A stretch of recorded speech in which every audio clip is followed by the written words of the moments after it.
তো হ্যালো বন্ধুরা, আজ আপনাদেরকে দেখাবো যে বিরিচ ইন্ডিয়াতে আপনি আপনার কেওয়াইসি অ্যান্ড ব্যাংক কীভাবে সাবমিট করবেন। তো অবশ্যই দেখুন, বাঁ দিকে একটা থ্রি লাইন আছে, থ্রি লাইনে ক্লিক করবেন। করার পর সবার ফার্স্ট দেখাচ্ছে কি ড্যাশবোর্ড। ড্যাশবোর্ডের পর কি পার্সোনাল ডিটেলসে ক্লিক করবেন। করার পর দেখুন first view profile, edit profile, my bank account. তো মাই ব্যাংক অ্যাকাউন্টে ক্লিক করবেন। করার পর তো এখানে দেখুন, যেহেতু এখন ব্যাঙ্ক অ্যাকাউন্ট সাবমিট করা হয়ে গেছে, তো এখানে আপনার দেখাবে কি অ্যাড ব্যাঙ্ক।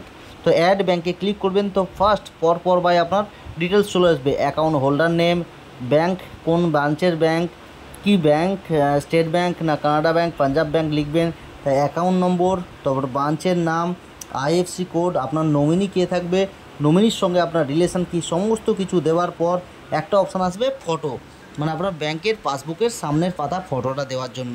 তো অবশ্যই ফটোটাকে আগে থেকে তুলে রাখবেন, বা আপনি সঙ্গে সঙ্গেও তুলতে পারবেন। করে ওখানে একটা ঠিক চিহ্ন থাকবে, ঠিক চিহ্ন করে সাবমিট করে দেবেন, সাবমিট হয়ে যাবে। তো এইভাবে ফার্স্ট আপনি ব্যাঙ্ক অ্যাকাউন্ট ক্লিক করবেন, ব্যাঙ্ক অ্যাকাউন্ট সাবমিট করবেন। করার পর আবার আসবেন থ্রি লাইনে, বাঁ দিকে উপরে থ্রি লাইনে ক্লিক করবেন।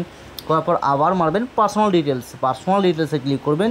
তারপর মারবেন কি কেওয়াইসি ডিটেলস, তো ক্লিক করবেন। করার পরেই আপনার এখানে দেখুন সবার ফার্স্ট দেখাবে প্রোফাইল ফটো।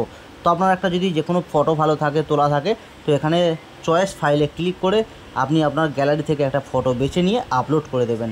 করার পর দেখুন এখানে আধার কার্ডের ডিটেলস চাইছে, মানে আধার কার্ডকে আপলোড করতে হবে। তো আধার কার্ডের নাম্বার দেবেন, দেওয়ার পর চয়েস এখানে ফাইল দেখাবে, মানে আধার কার্ডের সামনের পাতার ফটো আপডেট করবেন। করার পর পেছনের পাতা, তারপর নিচেরটাই আপডেট করবেন, ব্যাক ফটো। তো করার পর সবগুলো সাবমিট করে দেবেন। অবশ্যই যে আপলোড আছে, আপলোড অপশান থাকবে, আপলোড করে দেবেন। করার পর তারপর নিচে আসবেন প্যান কার্ডের ডিটেলসে আপনি প্যান কার্ডের নাম্বার বসাবেন অ্যান্ড প্যান কার্ডের ছবিটা দিয়ে আপলোড অ্যান্ড সাবমিট করে দেবেন। করে দিলে আপনার অটোমেটিক কেওয়াইসি কমপ্লিট হয়ে যাবে। তো কেওয়াইসি অবশ্যই এইভাবে কমপ্লিটগুলো করবেন।